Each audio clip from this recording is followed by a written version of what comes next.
All right, so this was posted on magic.gg, which is Wizards, one of Wizards' official websites. We have like 3 different URLs apparently, magicesports.com, magic.gg now. So I'm not quite following all of that, but this is their new outline for organized play. I'm going to try and just cover the highlights here, ideally.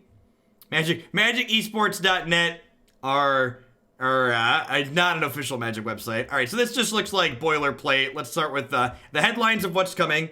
The Magic Pro League has a clear path to pro with the addition of a new Rivals League. So that's probably like a minors league, I'd imagine, which is a smart idea. That sounds like something that's reasonable. Tron player, thanks for the 13 months of support. I appreciate that. Tabletop Magic gets an all-new regionalized championship structure, the Player Tour, with more than $2.5 million in prizes. That also sounds like it's probably a reasonable change because I think branding both arena events and paper Magic events the same thing as Mythic Championships this year was confusing and silly. So not doing that again sounds great. Arena will be anchored by spectacular Mythic Invitationals with 3 per season, each offering a $75,000 prize pool. I think if you're going to keep inviting people rather than just having qualifier slots, rebranding those to invitationals instead of championships makes a lot of sense. Also, not quite 750,000, sure. Yeah, 750,000, sure. Quarter million. 750,000. You figured it out. The number's there. It's on your screen. Looking forward to people arguing each season over people who should have been invited and people who weren't actually invited. The Magic World Championship remains the pinnacle of competitive play and will feature the season's most accomplished arena and tabletop players. So tying that together in World sounds great. Both the Tabletop Players Tour and the Arena Mythic Invitationals will offer twice as many qualification slots to players around the world. Why have a spectacular arena tournament when you can have a spectated arena tournament? I'm not sure what you mean by that. I feel like you're trying to be facetious, but I'm not sure why it's bad. The Tabletop Double... In addition to Grand Prix premier events like the SCG Tour by Star City Games and the new LATAM Magic Series by Bazaar will be offered qualification paths to the Players Tour, and we can look forward to integrating more local tournament series from around the world. That's a good change too. I always thought they should have given the winner of every SCG Open or every tournament over say 300 players or 400 players, or pick a line in the sand and every tournament over a certain number of competitors should qualify you for WotC's big tournament, especially if there's coverage at that tournament. Magic will remain a category leader, offering more than $12 million in prize pool across Tabletop, MPL, and Rivals League. Look at this. Look at this. I feel like I'm back in corporate America, chat. We have slides. Is there a PowerPoint everybody can follow along with? All right, so we've got, okay, so this is the arena side. 1,200 ranked players in limited and constructed.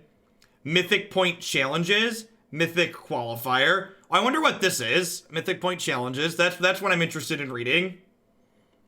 All right, so these down here on the paper side. Players Tour qualifiers, WPL qualifiers, a Premier Series. The Premier Series are probably, Are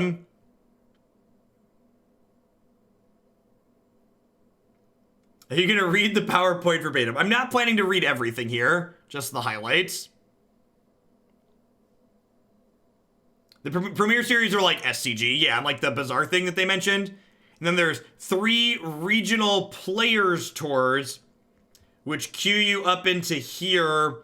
So these are going to be bigger RPTQs basically, but I assume they're going to actually have prize money, so they'll be worth playing in. Unlike RPTQs where you had to pay an entry fee to play a tournament you qualified for.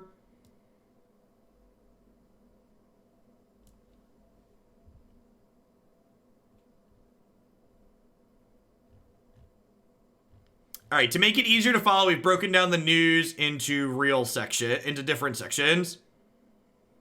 Magic, Pro League, and Rivals League. Hey, Adamain, thanks for the 30 months of support. I appreciate that. Welcome back. Let's click that one. In 2020, we're further defining how you get to be in the Magic Pro League. That's good. It doesn't take a lot to further define it. To set a low bar, this is one they're going to clear, I bet. The Rivals League is a... Hey, G-Man Celeste, thanks for the 17 months. Welcome back. The Rivals League is a talent development league that will feed into the MPL. So it's like a minor league, and you get promoted. You get promoted to the big league. Rivals will make it into the MPL either through sustained success over the course of the season or through an exciting new tournament called the MPL Gauntlet. The Rivals League will consist of 46 players. It's a lot of players. 1st through 12th ranked digital players not previously in the MPL. How will they rank them digitally is another question I have. I assume we're going to get to that. 1st through 12th ranked tabletop Magic players not previously in the MPL. Bottom 12 players from the MPL Gauntlet. Oh, so I assume you can like lose out of the MPL then? The bottom 4 players from the previous MPL season? Yeah, okay. Six discretionary invites. So, I know discretionary slots are like a hot topic and like they're gonna, regardless of where they go, they're gonna piss people off. But I think putting the discretionary slots that they want to have into this Rivals League seems like a great way to like kind of have a middle ground where like you have some discretionary slots to like invite people who have large audiences, whether it's Magic or their diversity slots or they're people that have audiences from outside of Magic. So those can go here, but then if you make everybody earn their slot into the MPL, there's less of it, right? Because like even if people get these invites into the Rivals League, they're gonna have to work if they want to end up in the MPL, right? And this is not me. This is not gonna be me. These are other people. And that's probably for the best. And so it's okay. I already have a job playing Magic. Give someone else a job playing Magic.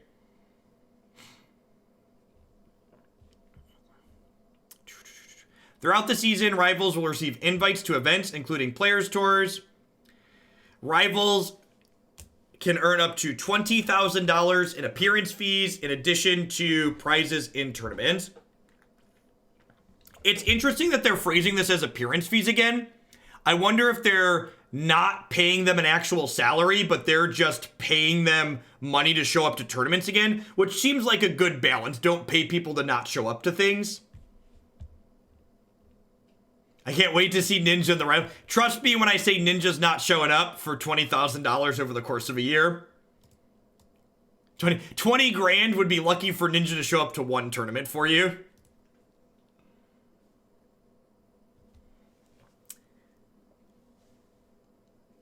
At the same time, MPL will be a 24-player league where players earn up to $50,000 in appearance fees in addition to prizes and tournament. So they're slashing some of the money from here. Or actually, I wonder if... So some of the MPL players had said they didn't take streaming contracts and the non-streaming contract was 50 grand. I wonder if they're not going to have streaming contracts, or if they will and it'll just be money on top of it. Having them different and be money on top of it makes sense. I mean, it's kind of less money, so like this is less people for 50,000, but they're also adding 46 players at 20,000 a pop, right? So like this is 46, this is $860,000. That's a different. So here's, oh, good. We've got another spreadsheet, another PowerPoint presentation. So this is 2021. So we have start of the partial season. We have 24 MPL players. Top 16 remain in the MPL. 4 competitors to hold their spot go to here. Bottom 4 automatically drop out to the Rivals League. So you can't just be in the MPL and then be nothing the next season. So that's good. So, like, once you're in the MPL, it's going to be hard to fall out of it, basically, which is probably a good thing. It gives those people some stability and predictability. They can know, hey, I'm in the MPL. Next year, I'm guaranteed at least 20 grand in the Rivals League, even if I don't win a match. So that gives a little bit of consistency and stability to those players, which is a good thing. Then there's an MPL Gauntlet, a 16-player tournament with the 4 MPL players from here and versus 12 new competitors. And then 4 players from here qualify from the MPL, from the 8 slots that are removed. And then top 2 Rivals Mythic points, and then top 2 Rivals player points. The player points are probably, I assume these are paper points and these are arena points, basically. I would assume is the differential. And for people that are coming in partway, thanks for the 4 months, Buddy Killer. This is going to go up on YouTube as a review segment. So, chat, I'm a little concerned. We're like a couple bits into this, and I'm not upset at any of it yet. And we're going to get to a part that makes me angry, because that's what I feel like I'm used to. I'm not angry yet, chat.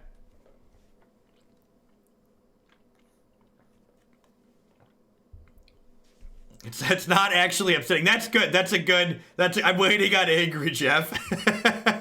At the end of each season, we'll host, so this is the MPL Gauntlet details from the 16-player thing. Here's how the Gauntlet will work. Top 16 players stay there. Bottom 4 automatically go to the Rivals League and cannot participate in the Gauntlet. Top 2 from the Rival in both Arena and Tabletop play will automatically qualify for here. Yep, that's what these slots mean. The HJ, thanks for the 7 months. I appreciate it. Welcome back. The Rivals Gauntlet will therefore be comprised of 16 competitors as follows. MPL players from the almost bottom, Rivals players 3rd through 8th on each tabletop and arena. Okay. The top 4 players in the MPL Gauntlet tournament make it to the MPL. Sure. The players who finish 5 through 16 will be offered Rivals League contracts. Sweet. So people who play in this Gauntlet thing, they like can win into the big dogs, but can also like are guaranteed back into the Rivals. That seems fine. Thanks for the tree fitting, Niv. I appreciate it. One unjustified angry react, please. Once the Gauntlet has taken place, the Rivals League will consist of the bottom 12 performers in the MPL Gauntlet, 1st through 12 arena ranked players who did not participate in the Gauntlet, 1st through 12 who did not participate in the Arena Gauntlet from Tabletop, bottom 4 MPL, 6 discretionary slots. After the MPL Gauntlet, the MPL will consist of 16, 4, 2, and 2. Sure. Player rankings. We will track separate player rankings for points on Arena and Tabletop play. All right, so this is how you actually qualify on Arena then, and Paper too. For Arena play, we'll be keeping Mythic points. Mythic points can be earned in the following events: Mythic Invitationals, Mythic Qualifiers, and Mythic Point Challenges. Now, one thing I will say, and I don't know if this is maybe something to be like annoyed with or not. People who get discretionary invites to these Mythic Invitationals will kind of have, no, it's not even kind of, they'll have a leg up on getting to qualify for these other things because they're basically gifted free points by getting into the Mythic Invitational, right? With an invite there. Mythic Qualifiers and Mythic Point Challenges. There's more on these in the MTG Arena events section. Let's skip to that really quick and see where that's at. Did it not? Does their hyperlink not work? All right, apparently it doesn't work. Arena tournaments. All right, sorry. You know, technology, it's a tough one. So if you're in Rivals, you're gonna have to grind to keep that spot. Yes, yeah. If you're in Rivals, you are not guaranteed anything next year. So there are 3 primary tournament types on Arena. This is what I want to know, because I just want to play tournaments from my house, right? Like, I'm old, I have 2 children, I would like to play Magic tournaments occasionally from home. There'll be 3 Mythic Invitationals with a $750,000 prize pool, sure. Players in these invitationals will be drawn from MPL, Rivals, Mythic, Qualifier tournaments, other discretionary invites. Each invitational will be fed by 2 Mythic Qualifier tournaments. That's the top 1,200 ranked players in monthly on Arena and contracted or limited. The top 16 in each of that tournament will be invited to the corresponding Mythic Invitational. Oh, so that's sweet. So there's gonna be 2 MCQ weekends for every Mythic Invitational, which is good because like what we were talking about, this one coming up now, you have to like 10-1 to just make day 2. Like having to go 10-1 to make day 2 is absurd and silly. So having more of these means that record will be lower because there'll be fewer people playing in each one of them. And you'll also, if you're someone who's top 1200ing every season, you'll be able to have multiple chances to qualify. Like you don't just like have one bad weekend and then can't make that invitational.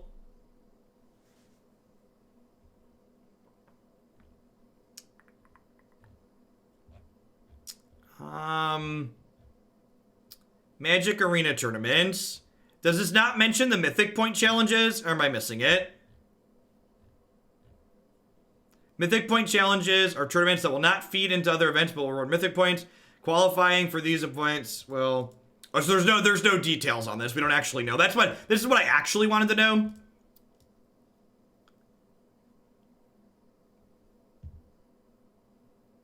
So that's a little disappointing. Hopefully we get more information to clarify like what these things are actually going to be. Maybe they don't know yet. It's possible they don't know yet. There's more details here. JK, LOL. Tabletop play will track player points at championship level events. Those include the Players Tour and the Players Tour Final. Details of the Player Tour are in the next section. All right. So it'll be 3 regional Players Tours, Americas, Europe, and Asia Pacific. While they are regionalized, if you live in one region but want to play in another, you could do that. However, you're limited to playing in just one regional Players Tour per Player Tour Finals. Sailor Dark, thanks for the 14-month resub. I appreciate that. Welcome back. Thanks for keeping me around.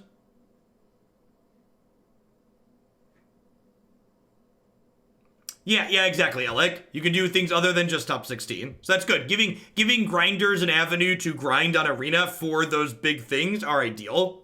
That's a positive change. Even if we don't know the details yet surrounding it, that's a positive change. A year-long season, the Players Tour will have 3 Players Tours event per region for a total of 9 Players Tours per season. These 9 tours will offer approximately 3,600 invites, doubled from the 1,800 the old system had. That's interesting. So I wonder, now here's a question, and again, it doesn't look like anything in here mentions coverage or streaming. This is just how you play. So like, are we going to have coverage at all 9 of these tournaments? Or like, is coverage going to be limited to just the Arena Mythic Invitationals? That's another question that spawned from here in my mind. You can qualify for the Players Tour by winning or placing very highly at qualifier level events. These include Players Tour qualifiers, WPN qualifiers, Grand Prix, Players Tour Premier Series, and Magic Online events. So Magic Online is still going to feed into the Players Tour as opposed to...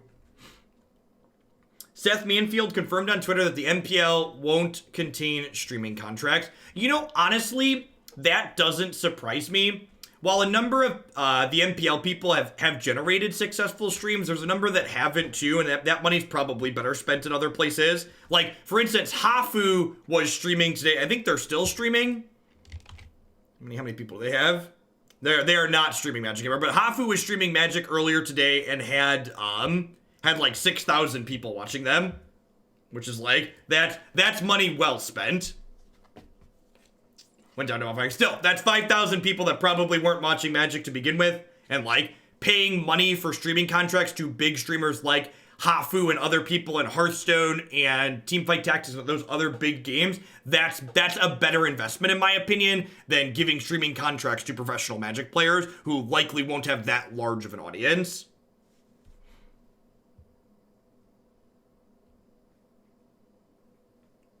All right, Players Tour events. Winning a qualifying tournament is the most direct route to the Player Tour. You can qualify in other ways. All player from the previous finals will get back in. All MPL players, all Rivals players. Ooh, I wonder if the Rivals and MPL appearance fees will be based on attending these tournaments. I hope that's the case. You want these players to show up to these things, right? Players to finish in the top 8 with at least 39 or at least 39 match points in Grand Prix. So 39 is 13, so that's 13 and 2. So 13 and 2 still qualifies you for the Players Tour thing. Last chance qualifier winners held on the day before the Players Tour event. They're going back to doing last chance qualifiers. That's interesting. So that means, I wonder if they'll be having Grand Prix on the same weekends as the Players Tour. Because you could have people show up who want to grind these last chance qualifiers, and then like they'll play the Grand Prix if they miss on the qualifier, which is good, gets more people playing Magic. Prizes and number of invites for the Players Tour events will vary by region. Americas will have about 500 players and 250,000, 400 and 200,000, 250 and 150,000. So that's a really interesting way to do it. So they're putting up less money in places where they might have smaller turnouts, but they're also saying the approximate number of players is going to be lower, so the expected value per player in the tournaments is likely similar, or maybe even better at some of these smaller ones. I haven't done the math here looking at it, but that's a nice way to balance it, where they put up less money for regions where it's going to be smaller potentially, but they also guarantee that it's going to be smaller, so you're not like getting less basically if you're in one of these other geo regions. Top finishers from Player Tour events based on record. All 24 doing well in the Player Tour qualify for the finals. Oh, that's interesting. So the finals is probably going to be pretty exclusive, huh? Because they didn't, the Players Tour finalist paper event doesn't include invites to those 46 Rivals Leagues players. It's only the MPL. Oh, this is interesting. Every Grand Prix winner automatically gets to go to the finals. So that's neat. So you get an extra ticket on top of your Grand Prix win. These players will qualify you for both winning. Yeah, then this is it. The direct qualification for Grand Prix winners. These players will qualify for both the Players Tour and the finals. Players who are qualified for both may play in both events. Makes a lot of sense. What's the Players Tour? The Players Tour is basically what we're rebranding Paper Magic to be. So this year we've called everything Mythic Championships, which was confusing because having paper events with 500 players and arena events with 70 players being called the same things was silly. So they're distinguishing these two things, so it's very easy to know, oh, this is a Mythic Invitational. That's very distinctly different when you say that from this Players Tour event, which is a paper event. Yeah, we can also call them PTs again. Yeah, which is great.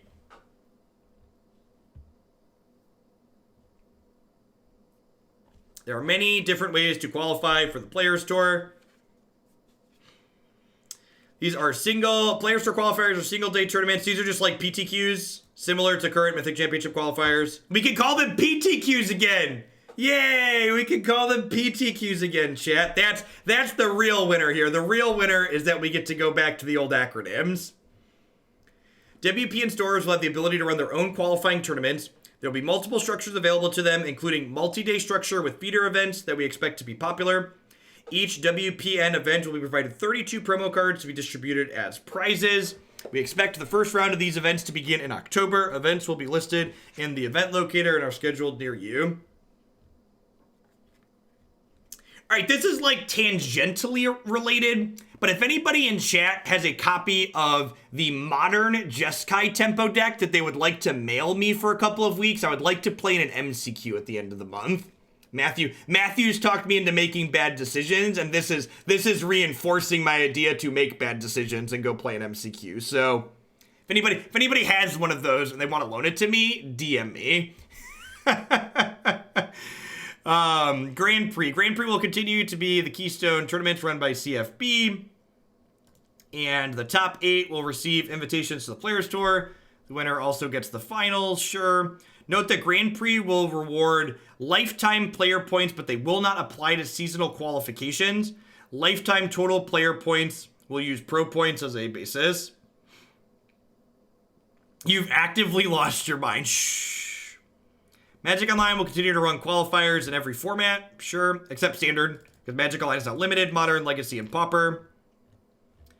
These are the arena tournaments we looked at earlier, which they didn't mention what these Mythic Point Challenge tournaments are going to be. Honestly, I hope whatever these Mythic Point Challenge tournaments are, I hope these happen every weekend. There's no reason there shouldn't be a tournament to play every single weekend on Magic Arena if you want to spend your time playing in a tournament.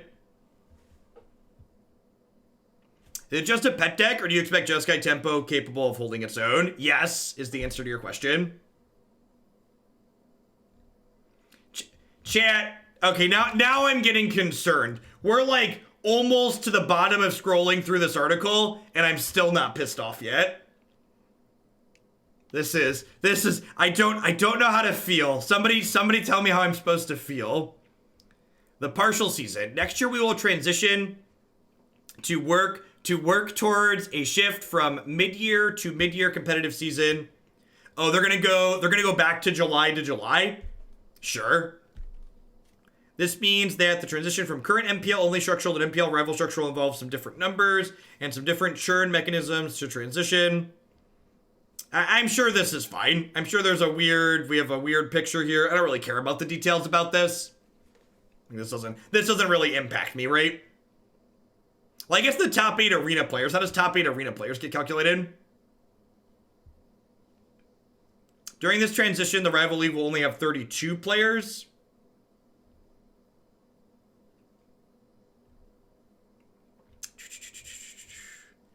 How do we calculate these? Point leaders who have not already been qualified? Oh, they're mythic points. Okay, so these really don't apply to me because we're not gonna qualify for any of these. Anybody who's not already doing well isn't gonna qualify for these, but that's fine. And they're cutting the bottom 12 of the MPL down to the rivals. That makes sense.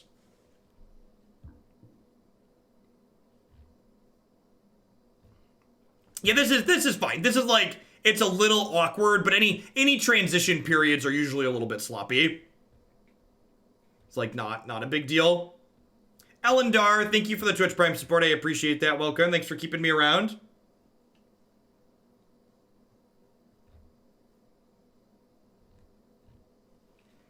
World Championship. The 2019 season will conclude with the World Championship held in February 2020.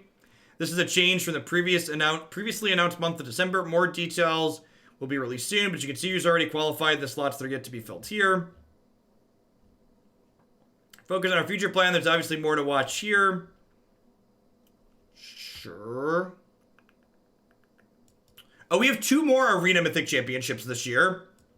I didn't realize that. Yeah, I guess that makes sense. We have 2 more.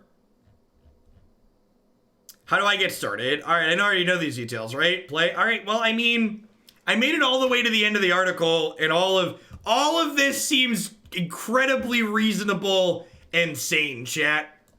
I guess we could wait and see if the execution gets muddled in the middle, but like, we read pretty much all of it. We skimmed parts of it.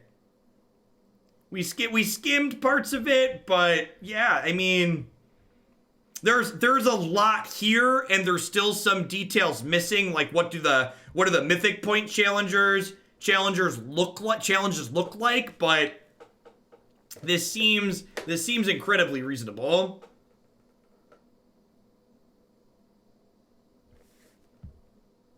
So, yeah, and if you missed any of my going through that and you want my thoughts on it later, you can go back and watch my current stream that we're doing now on my Twitch channel, and I am going to cut this section up and put it up on there. You know what? Honestly, so, in my opinion, the biggest problem with the discretionary invites was that they weren't really upfront about what they were going to be doing those from the start. So the fact that, like, they muddled the existing MPL with discretionary invites after filling the first slot with Autumn, who won the Mythic Championship, that was the awkward part. The bad part wasn't that they did discretionary invites. The bad part was that they, like, pivoted what they were doing midway, right? Like, in general, discretionary slots are reasonable when used well, and I think the fact that they're putting discretionary invites into the Rivals League as opposed to directly into the MPL seems like a good middle ground, and like letting these people earn their way into the MPL even if they get a free boost into here seems great. Yeah, the lack of structure was the big issue with it. All right, go back to playing Magic. Let's go back to playing some more Magic. I'm gonna do a couple more decks today.